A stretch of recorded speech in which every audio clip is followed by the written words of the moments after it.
Good evening. How are you? This is your educator Arijit Basu Chowdhury. Welcome to Insights WBCS. Insights WBCS YouTube চ্যানেলে সবাইকে স্বাগত। তো আজকে আলোচনা করব মিশন WBCS প্র্যাকটিস সিরিজ। তো আজকে 4 নম্বর ক্লাস। অবশ্যই করে মেক শিওর তোমরা প্রিভিয়াস ক্লাসেসগুলো একবার দেখে নিয়েছো। তোমরা এই যে প্র্যাকটিস ক্লাস দেখো, সে পিএসসি মিসলেনিয়াস হোক, ক্লার্কশিপ হোক, ফুড এসআই হোক, আর WBCS পরীক্ষা প্রিলিমস এবং মেন্স হোক, এবং উইকলি কারেন্ট অ্যাফেয়ার্স, এবং আপকামিং দিনে ডেসক্রিপটিভ ক্লাসে শুরু করছি। তো বুঝতেই পারছো এই ইউটিউব চ্যানেলের মধ্য দিয়ে আমি এবং আমার টিম চেষ্টা করছে তোমাদের জন্য ভালো ভালো কোয়েশ্চেন্স, ডেসক্রিপটিভ কন্টেন্ট প্রোভাইড করা। তোমরা যদি প্রপারলি এই ক্লাসগুলো যদি ফলো আপ করো, আমি এইটুকুনি তোমাদের বলতে পারি আপকামিং এক্সামের জন্য তোমরা কিন্তু যথেষ্ট ভালো রেডি হবে, প্রিপারেশনটা আরও ভালো ইন্টেন্সিফাই হবে। তো অবশ্যই করে প্র্যাকটিস ক্লাস হিসাবে তোমরা এই ক্লাসেসগুলো দেখতে পারো। আর অবশ্যই জাস্ট 1 মিনিট, ক্লাসগুলো যদি ফলো আপ করো, আমি এইটুকুনি তোমাদের অবশ্যই করে তোমরা এই চ্যানেলটি শেয়ার করো তোমাদের ফ্রেন্ডস সার্কেলের মধ্যে, ইনসাইটস WBCS এই ইউটিউব চ্যানেলটা। আর অবশ্যই ম্যাক্সিমাম যারা যারা ক্লাস করছো স্টুডেন্টস কিন্তু দেখছে, আমি বলবো না হিউজ স্টুডেন্টস দেখছে, কিন্তু যারা দেখছে কিন্তু তো সাবস্ক্রাইব করতে ভুললো না, ঠিক আছে? একটা সাবস্ক্রাইব এখানে কিন্তু কোনো পয়সা লাগে না, কিন্তু আমাদের জন্য অনেক বড় মোটিভেশন, ঠিক আছে? আর আমার টেলিগ্রাম চ্যানেল জয়েনের জন্য সিম্পল টেলিগ্রামে গিয়ে অরিজিৎ বাসু চৌধুরী বলে সার্চ করলে সেখানে তোমরা আমার প্রোফাইল পেয়ে যাবে, ঠিক আছে? আর এই ক্লাসের টার্গেট অডিয়েন্স আমি শুরুতেই বলেছি। চলো আজকের প্রথম প্রশ্ন, which one of the following functions of the vice president মানে উপরাষ্ট্রপতি as x officio chairman of Rajya Sabha has been wrongly listed? তোমাদের ভুলটা বের করতে হবে। প্রশ্নটা বোঝো, এর মধ্যে যে ভাইস প্রেসিডেন্ট তিনি তো রাজ্যসভার চেয়ারম্যান, সেক্ষেত্রে এর মধ্যে কোন ইনফরমেশনটা এখানে ভুল, wrongly listed? বলছে he preside over the meeting of the Rajya Sabha and conduct its business. He protect the privilege of the member of the Rajya Sabha. He can dissolve the Rajya Sabha. He acts as the spokesman of Rajya Sabha before the president and the Lok Sabha. বলো। Good evening Priyanka, ক্লাসটা ঝটপট করে share করে দাও, উত্তরটা বলো।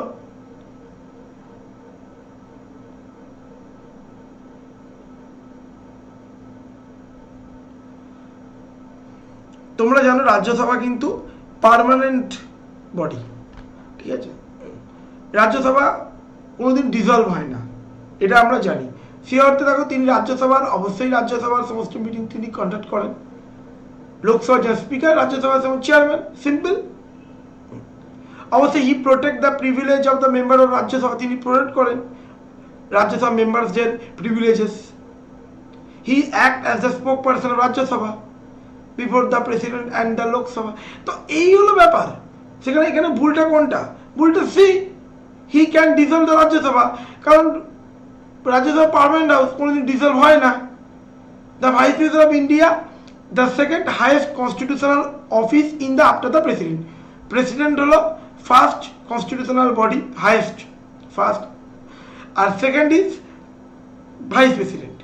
Article 63 of the Indian Constitution state that there shall be Vice President of India. যদি তুমি আর্টিকেল 63 দেখো সেখানে ভাইস প্রেসিডেন্ট আছে, 52 নম্বর যদি দেখো সেখানে প্রেসিডেন্ট আছে। The vice president act as the president in absence of the president due to death. Vice president তিনি প্রেসিডেন্টের যদি না থাকে, কোনো কারণ ধরো হতে পারে ডেথ, মারা গেলেন বা রেজিগনেশন দিয়ে দিল, এরকম অন্যান্য যে কোনো সিচুয়েশনে মূলত ভাইস প্রেসিডেন্ট মানে আমাদের রাজ্যসভার চেয়ারম্যান তিনি প্রেসিডেন্টের রোল প্লে করে। তারপর কি হবে, উইদিন 6 মান্থের মধ্যে ইলেকশন হবে, তো প্রেসিডেন্ট রেগুলার চলে গেল, ভাইস প্রেসিডেন্ট রোল শেষ। তো এই হলো তোমার ম্যাটার, সাবজেক্ট ম্যাটার, ঠিক আছে? তো option C will be the correct answer. The value of votes of the MLA MP, okay, MLA MP for the election of the president is different in order to, বলছে MLA যখন রাষ্ট্রপতি election হয় তুমি জানো MLA MP participate করে, তো সেক্ষেত্রে বলছে যে the value of votes of the MLA member of legislative assembly for the election of the president is different. Different কেন, মানে এমএলএতে ভোটের যে value different in order to বলছে it give greater weight to higher populated area state, safeguard the interest of smaller states, keep the total value of MLA votes less than the total value of MP votes, maintain uniformity in the scale of representation of different states। এটা তুমি জানি uniformity maintain রাখার জন্য। আর মনে হবে যে এবার দেখো মূলত মনে রাখতে হবে যাতে কোনো রাজ্য বলতে পারে না যে আমি ছোট রাজ্য থেকে এসেছি বলে আমার ভোট শেয়ার। অবশ্যই ভোট অবশ্যই ইউপির সব থেকে বেশি এমএলএ এমপি, তার ওয়েটেজ অনেক বেশি, আবার মহারাষ্ট্র, তারপর ওয়েস্ট বেঙ্গল, বুঝতে পারছো তো, স্টেট টু স্টেট ডিপেন্ড করে। তো মনে রাখতে হবে the value of votes of MLA for the election of the president is different in order to maintain uniformity in the scale of representation of the different states। তো option C.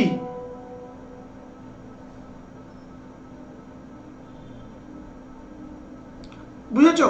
তো অবশ্যই মনে রাখতে হবে আর্টিকেল 55(2) কনস্টিটিউশন অফ ইন্ডিয়া, এটা মূলত এই subject matter. আর 84 amendment যেটা হয়েছে 1971, তো এই সেন্সাস অনুযায়ী চলে, যেটা আপ টু চলবে 2026 সাল অবধি। The right against exploitation in fundamental rights has been given to, শোষণের বিরুদ্ধে অধিকার। তোমরা যদি আর্টিকেল 23 এবং 24 যদি পড়ো, রাইট এগেনস্ট এক্সপ্লয়টেশন, সেখানে মূলত এই বিষয়বস্তু রয়েছে। সেখানে কাদের শোষণের বিরুদ্ধে অধিকারের কথা বলছে? Children, labour, government servant and legislator। বলো। গুড ইভিনিং দাদা। Yes, 6-14 children, yes, absolutely correct। Fundamental rights are the basic rights of the common people and inevitable right of the people। ঠিক আছে, আচ্ছা। এবং এন যে তুমি জানো মৌলিক অধিকার যদি দেখো পার্ট 3 আর্টিকেল 1235, সেখানে যদি তুমি দেখো 23 এবং 24, সেখানে মূলত শোষণের বিরুদ্ধে অধিকার, হিউম্যান ট্রাফিকিং, ঠিক আছে, এই মূলত বিষয়বস্তুগুলো রয়েছে। Hazardous work. The president can declare national emergency. রাষ্ট্রপতি ন্যাশনাল জাতীয় এমার্জেন্সি, তোমরা জানো 3 টাইপ অফ এমার্জেন্সি ইন্ডিয়াতে রয়েছে, একটা ন্যাশনাল এমার্জেন্সি, একটা স্টেট এমার্জেন্সি, একটা ফিনান্সিয়াল এমার্জেন্সি। যদি দেখো তুমি আর্টিকেল 352টা এখানে ন্যাশনাল এমার্জেন্সির কথা বলছে। দ্য প্রেসিডেন্ট, রাষ্ট্রপতি মনে করলে ন্যাশনাল এমার্জেন্সি ডিক্লেয়ার করতে পারে only in case of foreign attack. যদি কোনো বিদেশি কোনো দেশ যদি বিদেশি কোনো রাষ্ট্র যদি অ্যাটাক করে, only in case of arm rebellion, if he is satisfied, যদি কোনো কারণে তিনি রাষ্ট্রপতি স্যাটিসফাই হয়, a great threat exist to the security of India either due to war or external aggression or arm rebellion, নাকি none of the above. বলো কি উত্তর হবে?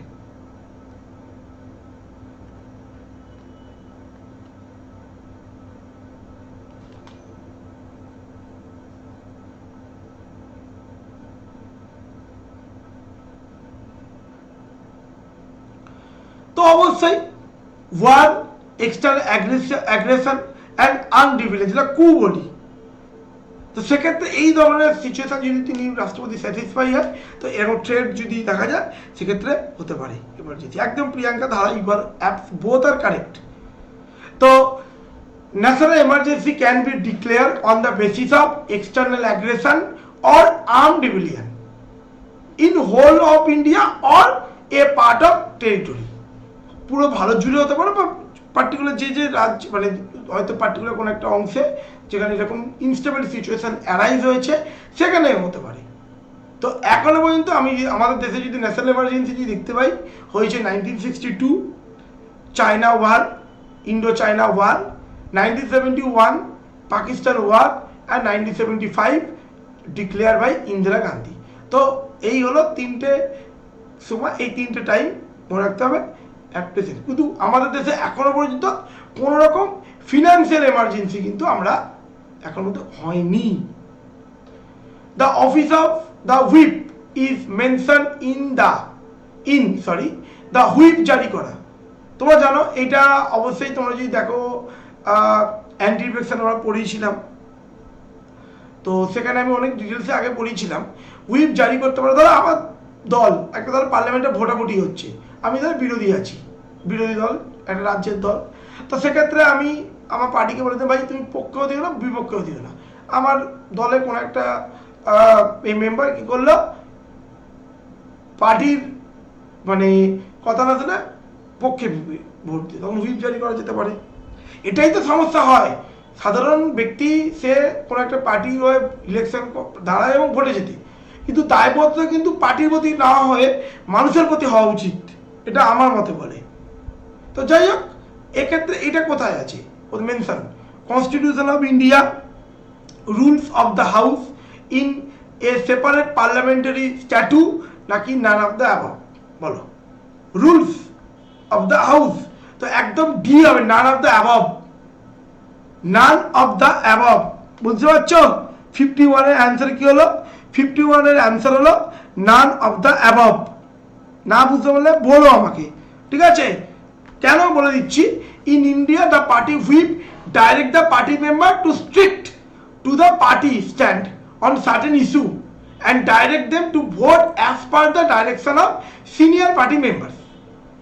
তো মনে রাখতে হবে এটা, the office whip in India mention neither in the constitution, সংবিধানের কোথাও মেনশনও নেই, nor in the rules of the house, nor in the parliamentary statute।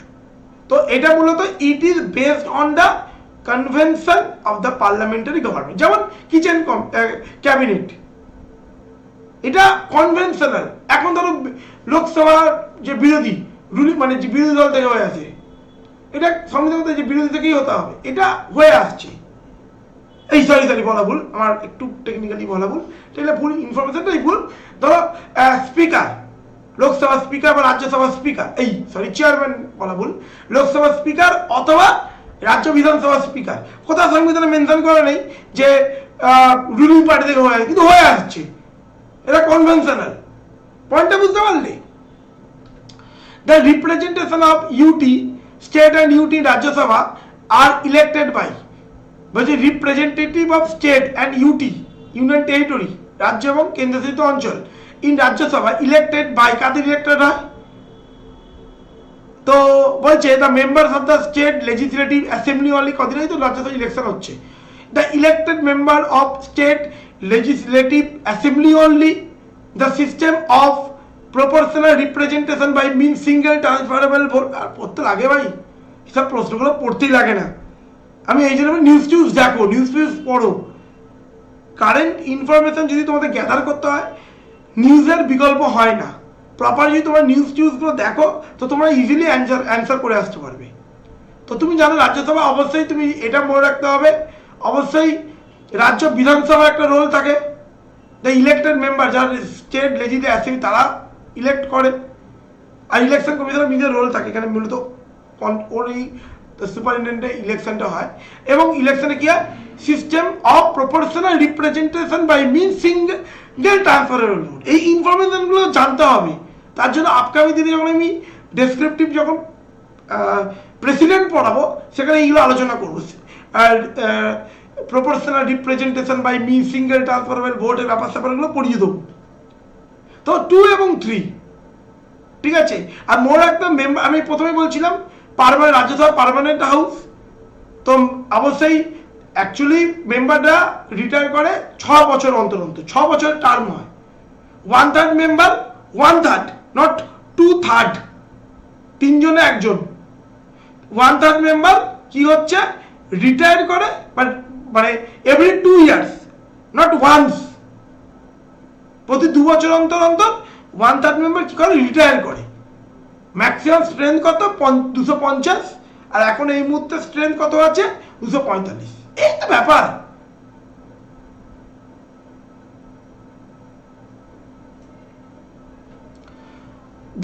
Appoint ad hoc committee on parliament. Ad hoc committee মানে কি টেম্পোরারি কমিটি। পার্লামেন্টারি কমিটি যেমন তুমি পড়েছো, একটা permanent committee, একটা ad hoc committee. Permanent committee estimate committee, public account committee, এগুলো permanent committee. আর ad hoc temporary, তো railway, GST, এগুলো আলোচনা হয়, মিটিং হলো, তারপরে এন্ড হয়ে গেল, কোলাপস হয়ে গেল। তা who appoint ad hoc committee on parliament, বলো কে অ্যাপয়েন্ট করে অ্যাডহক কমিটি অন পার্লামেন্ট? বলো কে অ্যাপয়েন্ট করে?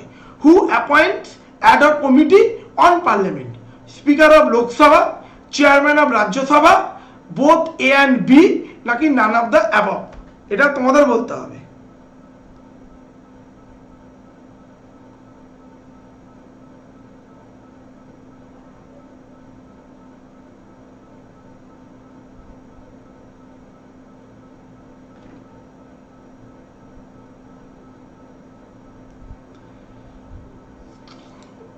তো অবশ্যই লোকসভা ক্ষেত্রে লোকসভা স্পিকার, চেয়ারম্যান, রাজ্যসভা ক্ষেত্রে চেয়ারম্যান। ঠিক আছে, স্পেসিফিক পারপাসে ডিপেন্ড করে, অ্যাকচুয়ালি টাইম টু টাইম। ঠিক আছে, আচ্ছা, in the event of the president and vice president not being available, who among the following will perform the function of the president? In case, যদি কোনো কারণে রাষ্ট্রপতি এবং উপরাষ্ট্রপতি অ্যাভেলেবেল নেই, সেক্ষেত্রে রাষ্ট্রপতি দায়িত্ব কে পালন করবে? সিম্পল প্রশ্ন।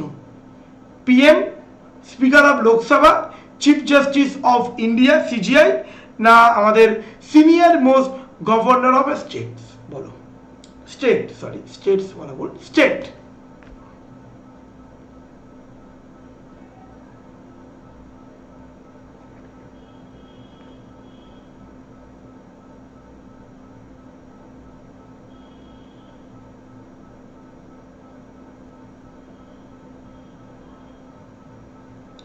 তো এটা একদম বেসিক প্রশ্ন। তো অবশ্যই মানে সিজিআই, সিজিআই ধারা, ইউ আর অ্যাবসলিউটলি কারেক্ট। কি হবে প্রিয়াঙ্কা, বলো? সিজিআই হবে এখানে correct answer. Chief justice of India, কোনো কারণে ধরো স্পিকার নেই, এই সরি, কোনো কারণে প্রেসিডেন্ট নেই, ভাইস প্রেসিডেন্ট নেই, সেক্ষেত্রে রোল কে নেবে? Chief justice of India. এই তো ব্যাপার, এরকম সিচুয়েশন হয়েছিল, দেখে নেবে, এগুলো পুরো ডেসক্রিপটিভ আছে, পজ করে দেখে নাও। ঠিক আছে, মনে রাখতে হবে। Which one of the following, বলো কি বলছো? কারো কোনো কোয়েশ্চেন্স আছে? এর এই অবধি যে কটা প্রশ্ন করলাম, কারো যদি কোনো কোয়েশ্চেন্স বা ডাউট থাকে, tell me. Any doubt, any query, tell me. Which of the following statement regarding the supreme court of India is not correct? Supreme court regarding কোনটি কারেক্ট নয়? বলছে it act as the guardian of the liberty of the people of India. Liberty তুমি জানো, স্বাধীনতা maintain, অবশ্যই সেটা খুব গুরুত্বপূর্ণ, এটা গার্জিয়ান। আচ্ছা, as it act as the guardian of the constitution, সংবিধানের guardian. It act as the protector of DPSP, এর খুব ভালো করে অ্যান্সার করলে, মানে প্রশ্নটা পড়লে বুঝতে পারবে। It has final power to investigate dispute regarding election of the president and vice president. বলো। ওহ, 55 উত্তরটা একদম পারফেক্ট করলে।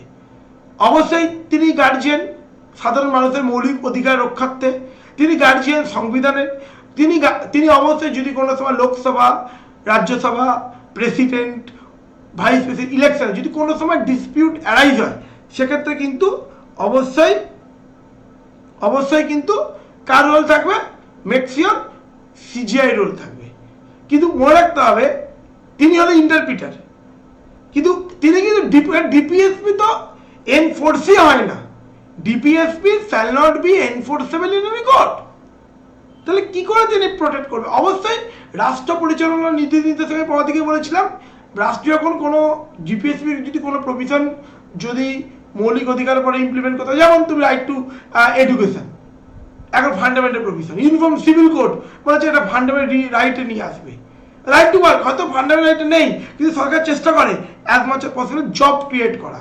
জব মানে কিন্তু শুধুমাত্র সরকারি চাকরি নয়, তোমাকে স্কিলড বানাবে, স্কিল ওয়ার্কার করবে তোমাকে। অবশ্যই সেখান থেকে তুমি কোনো কোম্পানি হোক বা বিভিন্ন রকম জায়গায় তুমি জব করবে। স্কিলফুল ওয়ার্কারদের জবের কোনোদিন অভাব হয় না। আজকে ডেটে দাঁড়িয়ে তুমি যে কোনো কাজের যদি পারদর্শী হও, মানে কোনোদিন অন্তত পেটের ভাতের অভাব হয় না লাইফে। তুমি কোনো দেখবে না কোনো কম্পিউটার হার্ডওয়্যারে কাজ করে যারা, সফটওয়্যারে কাজ করে যারা ডিটিপির কাজ করে, বা যারা বিভিন্ন রকম অটোমোবাইল সেক্টর, যারা মোবাইল রিপেয়ার করে, সমস্ত সেক্টর যারা হাতে, তাদের কোনো কাজের অভাব দেখতে পাবে না। একটা অবশ্যই কাজের, আর এটা মনে করতে পড়াশোনা শিখলে আমি কেন ওই কাজ করবো, এটা কে বলেছে ভাই? পড়াশোনা শিখেছে বলে তো ওই কাজটা করতে হবে, কে বলেছে? এত মানুষ করছে না। ম্যান টু ম্যান ডিপেন্ড করে ভাই। তোমার যদি মনে হয় তুমি পরীক্ষাতে চাকরি করো, তোমার যদি মনে হয়, যার মনে হবে সে ওইটা করবে। ম্যান টু ম্যান ডিপেন্ড করে স্যার, কাউকে তার ব্যক্তিগত। কিন্তু আমি বলতে পারি না যে না ওই কাজটা ছোট, ওই কাজটা আমি করলে আমার সম্মান চলে যাবে, আমি শিক্ষিত ছেলে, এইটা মানে শুনতে খারাপ।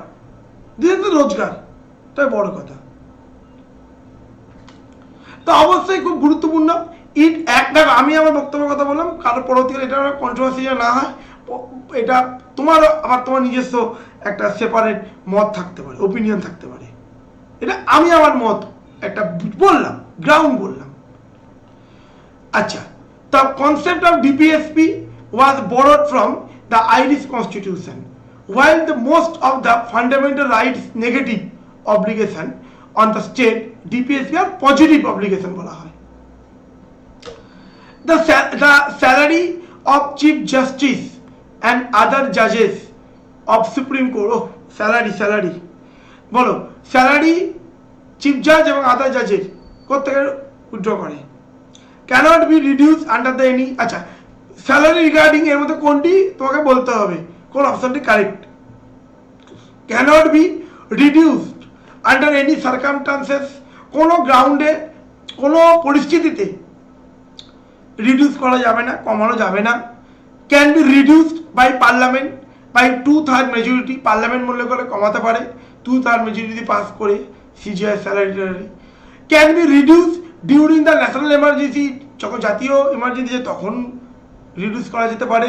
Can be reduce during the financial এমার্জেন্সির সময় আবার করা যেতে পারে। বলো এর মধ্যে কোনটি কারেক্ট?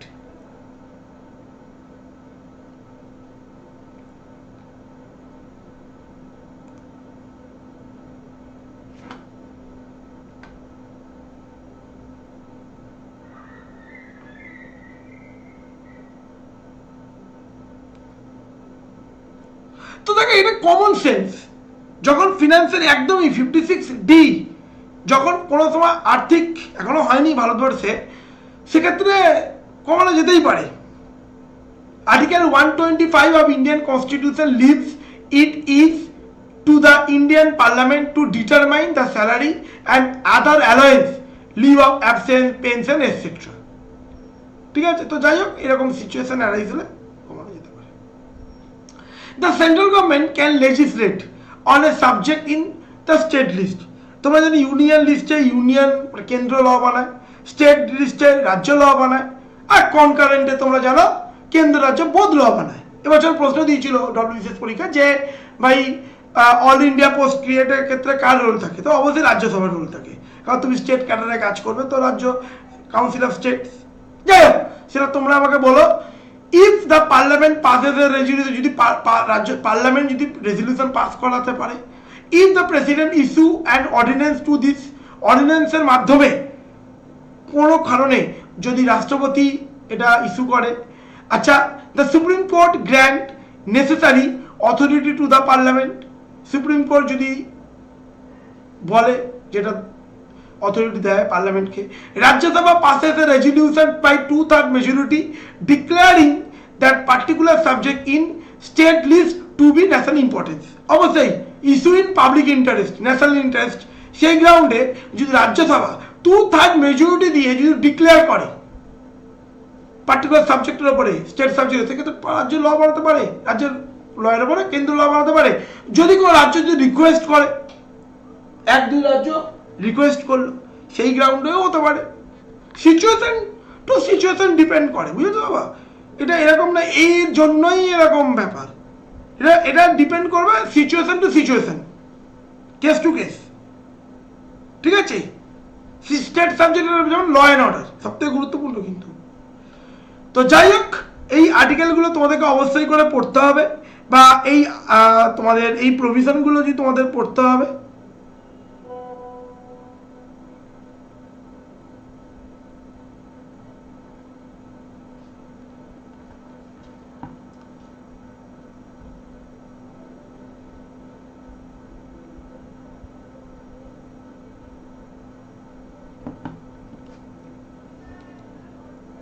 আচ্ছা, নেক্সট প্রশ্ন হলো, next question is which of the following has been wrongly listed as the DPSP. এর মধ্যে ডিপিএসপি রিগার্ডিং কোনটা ভুল বের করতে হবে তোমাকে। প্রশ্নটা ভালো করে আমি একটু পড়ি। বলছে provision of adequate mean livelihood for all citizen, পর্যাপ্ত পরিমাণ জীবিকা নির্বাহ সৃষ্টি করবে, এটা ডিপিএসসি প্রভিশন আছে কিনা। রংলি লিস্টেড, ভুলটা বের করতে হবে। Provision of employment facility two able bodied person, protection of workers specially children, securing equal pay for equal work to both men and women.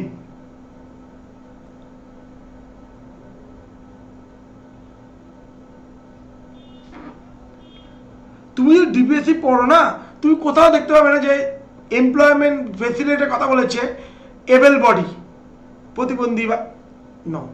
এই ক্ষেত্রে কিন্তু, এইটার ক্ষেত্রে কিন্তু রং। তুমি 36-51 পড়ে সেখানে কিন্তু কোথাও মেনশন করা নেই, বাকি পয়েন্টগুলো মেনশন করা আছে, সবই তো socialist principal. Which other following legislative power of State Council of Minister has been wrongly listed? এটা তোমাদের বলতে হবে যে স্টেট কাউন্সিল মিনিস্টার রিগার্ডিং, এর মধ্যে কোন পয়েন্টটা মানে অপশনটির ভুল। Which are the following legislative power state council minister has been wrongly list. বলছে it summon and prorogue the session of either or both house of state legislature. It determine the business and timetable of the state legislature. Most of the important bill are introduced in state legislature by councillor minister in none of the above. বলো।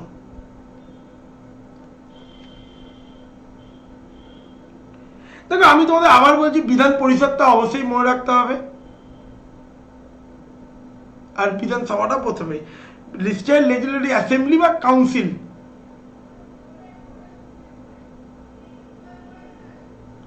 এর মধ্যে কোনটি state legislative মানে legislative power state council of minister ক্ষেত্রে কোনটা ভুল। তো summon and prorogue the session either both house of the state legislator, এইটা ভুল, ঠিক আছে। প্রোরোগ বা ডিজলভ এক্ষেত্রে রাষ্ট্রপতি, অ্যাবজেন্ট সাইন ডি স্পিকার, কোনো বিষয় আলোচনার জন্য অ্যাবজেন্ট করে কিন্তু নির্দিষ্ট পিরিয়ডের জন্য। অ্যাবজেন্ট সাইন ডি মানে অনির্দিষ্ট পিরিয়ড, যখন আলোচনা হলো না তখন ডিজলভ হয়ে যাবে প্রেসিডেন্ট, আর রাজ্যের ক্ষেত্রে governor, not council of ministers. The governor summon the session of both house of the state legislative at prorogue them. এগুলো একদম বেসিক কনসেপচুয়াল কোয়েশ্চেন।